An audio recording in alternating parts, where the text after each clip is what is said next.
I still don't get it, Madam Chair. Why she cannot disclose it in public? Hindi po ba, Madam Chair?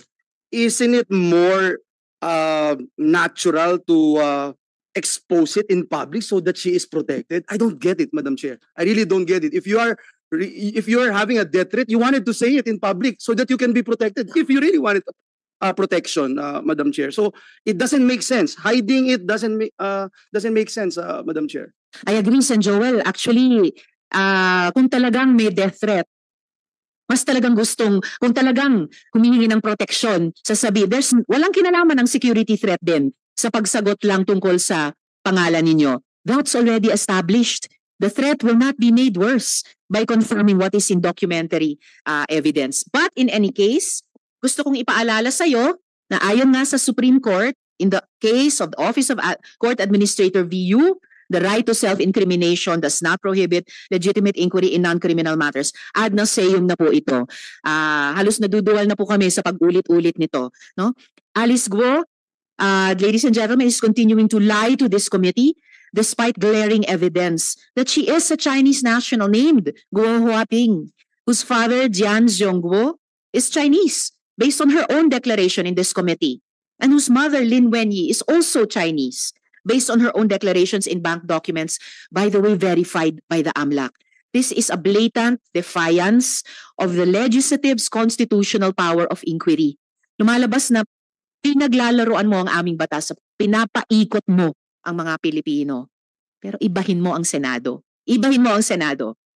I move to cite Guo Huaping, also known as Alice Guo, in contempt of the Senate for testifying falsely and evasively before this committee.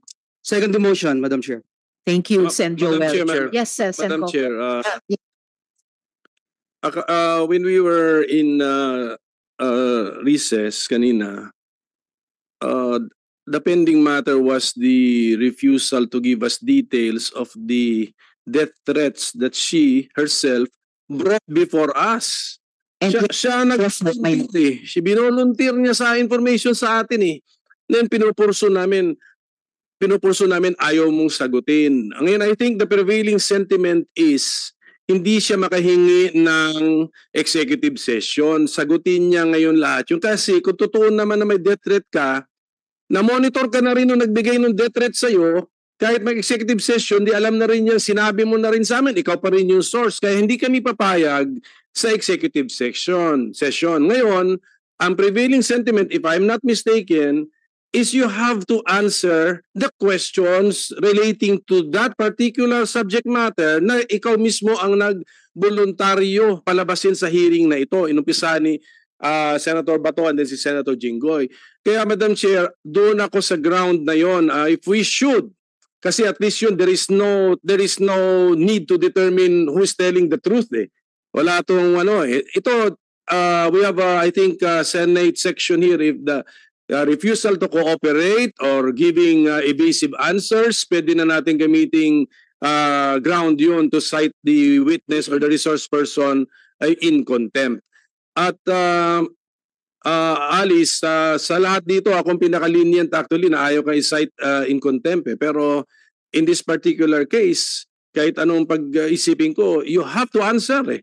You have to answer, and if if we require you to answer publicly, you have to answer. You can invoke a right, pero pag-usapan namin yun. But when we deny that you are not entitled to such a right, then you have to answer. Otherwise, mako-contempt ka talaga.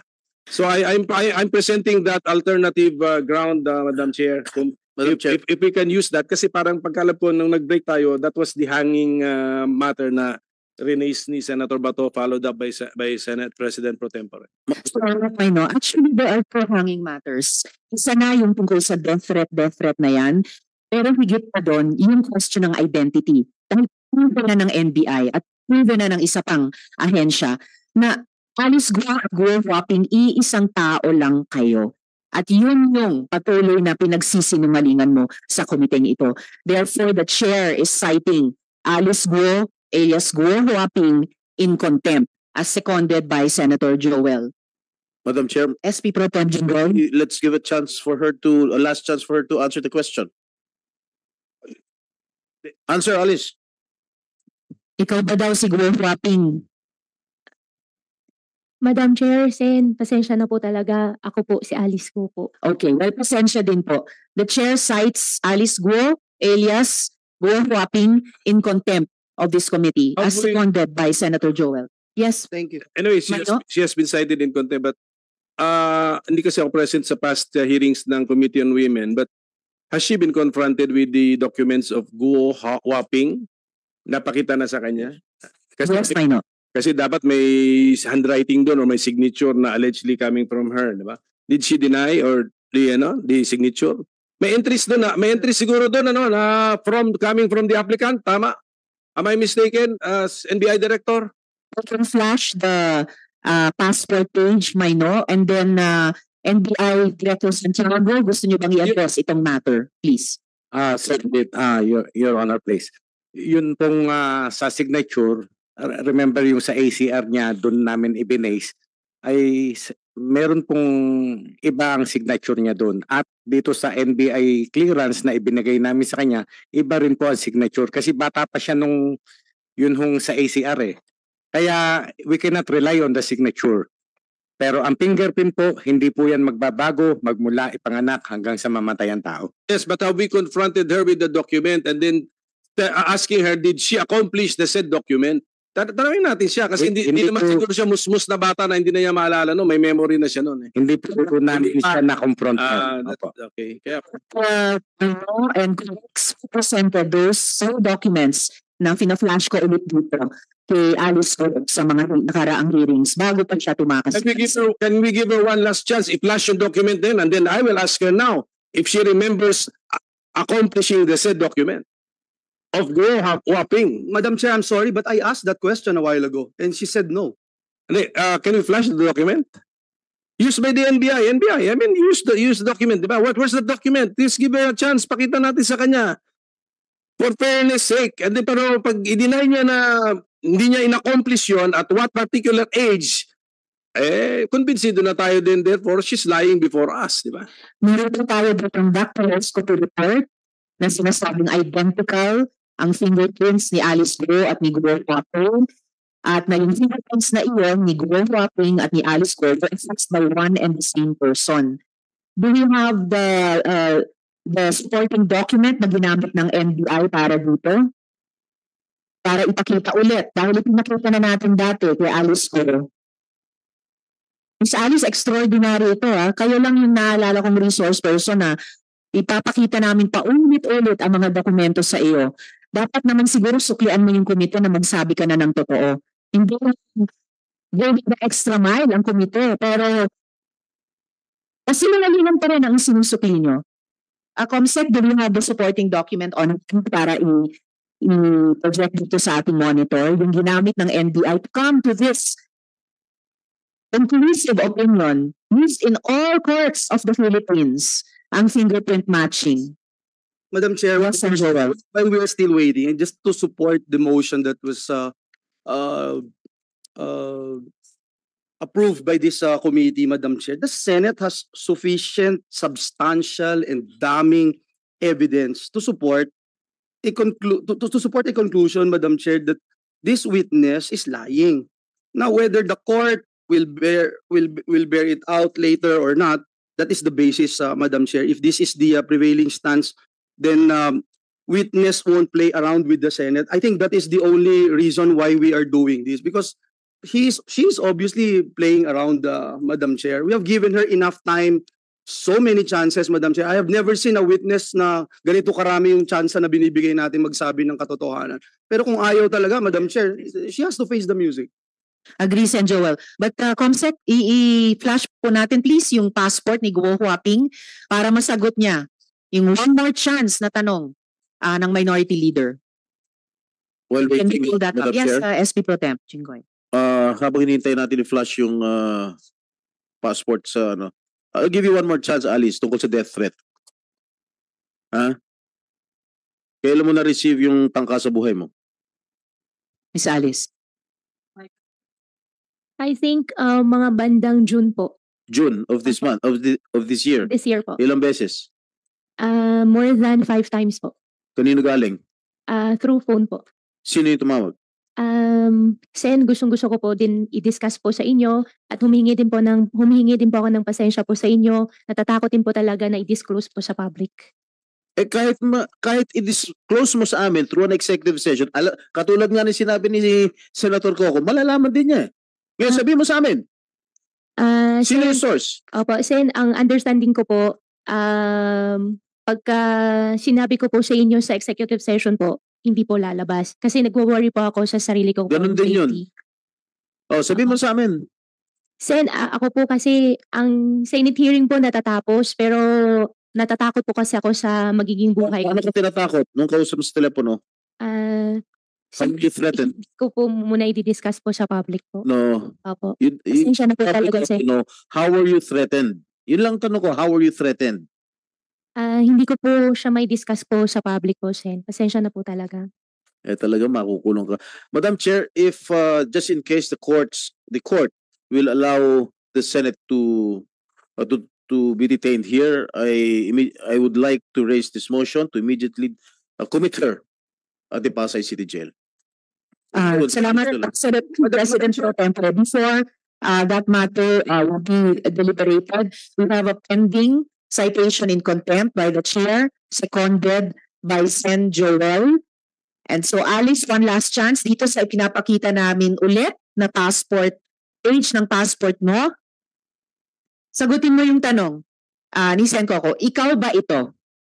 Madam Chair, ako po si Alice Go po. No, hindi yan ang tanong ko sa inyo. Ang tanong ko po ay, meron kang monitor sa harap mo, kita mo yung page ng passport. Kayo ba yan sa photo na yan? At asking yung pangalan nyo. Alam na namin, go hopping. Ito ba ay ikaw? Madam Chair, meron pong pending case po sa akin po. You answer. All right, you are not taking the many one last chances na binibigay ng committee ito sa iyo. You are denying your identity as Guo Huaping. So may I Madam Chair, return to... Major, Yes, Minority she was Leader. trying to invoke something. What are you invoking? For your refusal to answer, what are you invoking?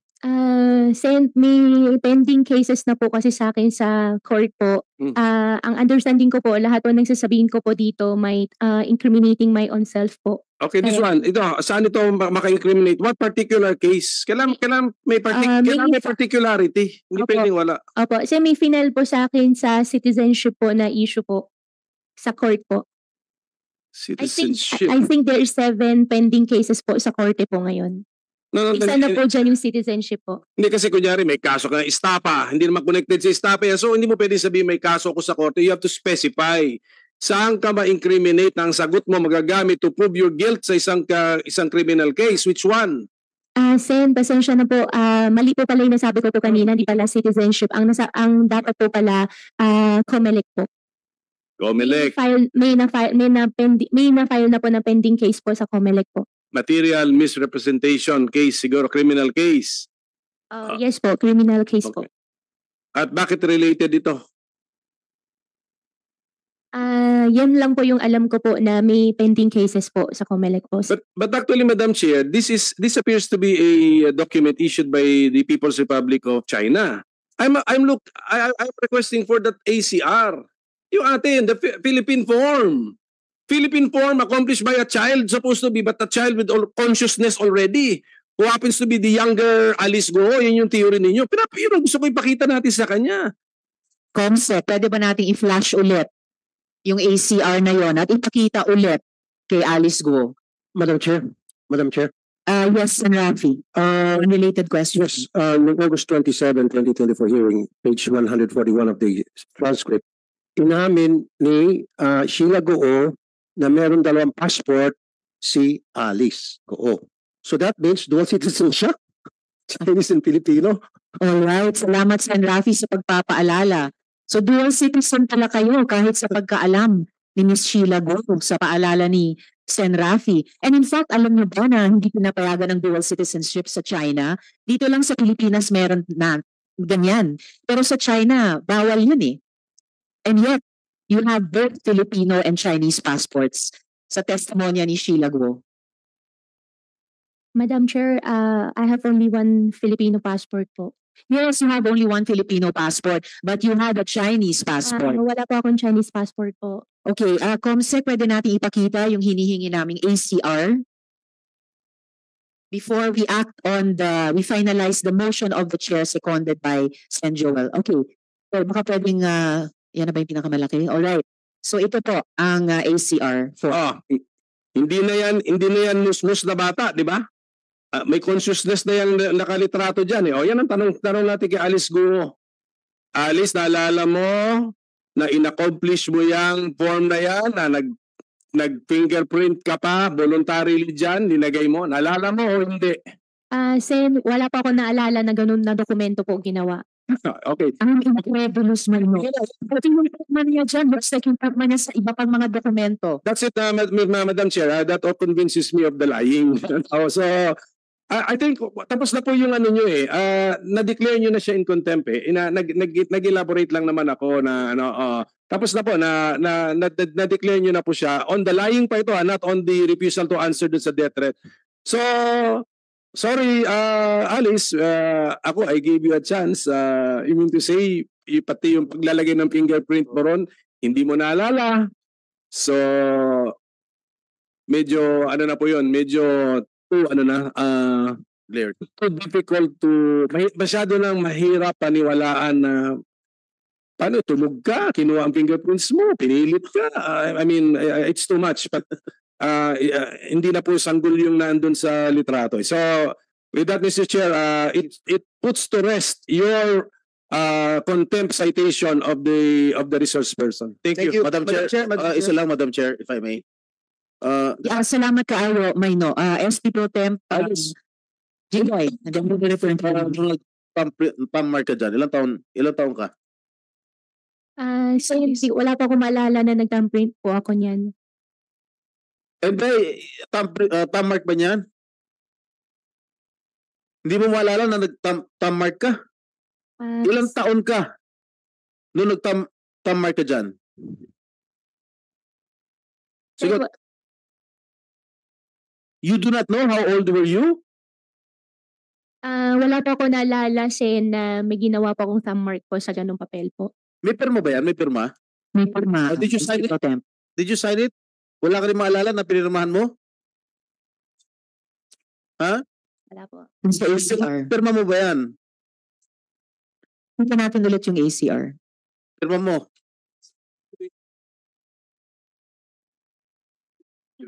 Yes, ipakita natin yung kaninang ACR form, yung may photo, fingerprints at saka pirma. Oh, yan. May signature. Is that your signature? Oo. So ang pinapakita natin, yung fingerprints ni Alice Guo, pero nung kinumpara ng NBI dun sa fingerprints ni Gustavo Aping, identical, match po.